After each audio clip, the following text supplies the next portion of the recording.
নমস্কার, ফ্যামিলি রান্নাঘর থেকে আমি পুষ্প। দেখুন, আমি কাটোয়ার ডাঁটা আজ রান্না করে আপনাদের দেখাবো। দেখুন, কাটোয়ার ডাঁটা, কুমড়ো, কাঁঠালের বীজ, ইলিশ মাছের মাথা, ঠোঁট, এই সমস্ত কিছু দিয়ে আমি আপনাদের একটা চচ্চড়ি করে দেখাবো। আমি এখন এগুলোকে কেটে নেবো।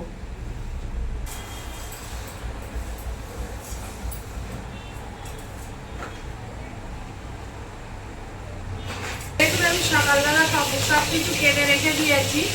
এই কাটোয়ার ডাঁটা, তারপরে কাঁঠালের বীজ, আলু, এদিকে দেখুন কুমড়ো কেটে রেখে দিয়েছি।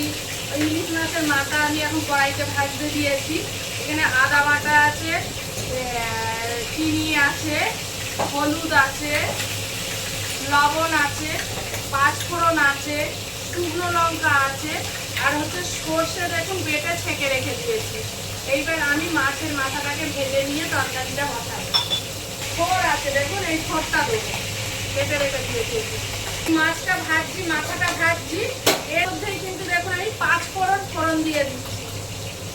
এই যে ফোড়ন দিয়ে দিলাম, সেটাকে একটু তুলে নিলাম। মাছের মাথাটা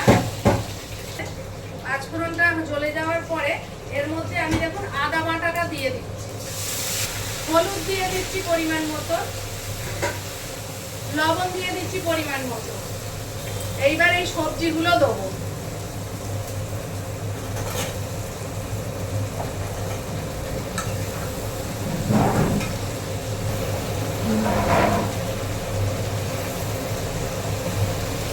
সবজিগুলোকে আমি এই ভালো করে কষিয়ে নেবো। এখন ভীষণ সুন্দর করে কষিয়ে নেবো। দেখুন, আমি এটা ঢাকা দিয়েছিলাম, ঢাকাটা খুললাম ভালো করে ভাজা ভাজা করে নেওয়ার জন্য।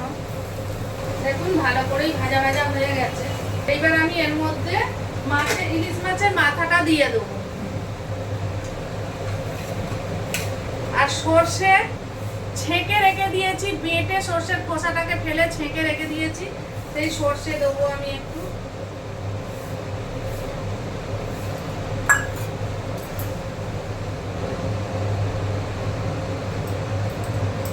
এতে আমি পরিমাণ মতন একটু মিষ্টি দেবো।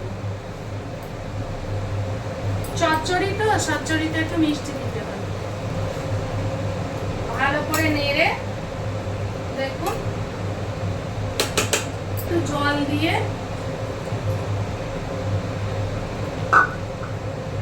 ঢাকা দিয়ে দিলাম। দেখুন, আমি ঢাকা দিয়েছিলাম, এই ঢাকাটা আমি খুলছি এখন।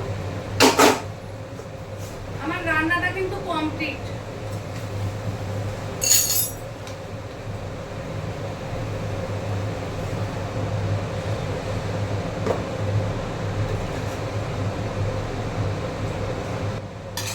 দেখুন, ইলিশ মাছের মাথা দিয়ে কাটোয়ার ডাঁটা রান্না করে আপনাদের আমি দেখালাম। এই রেসিপিটা যদি আপনাদের ভালো লাগে, আপনারা অবশ্যই লাইক করবেন, কমেন্ট করবেন, সাবস্ক্রাইব করবেন, শেয়ার করবেন।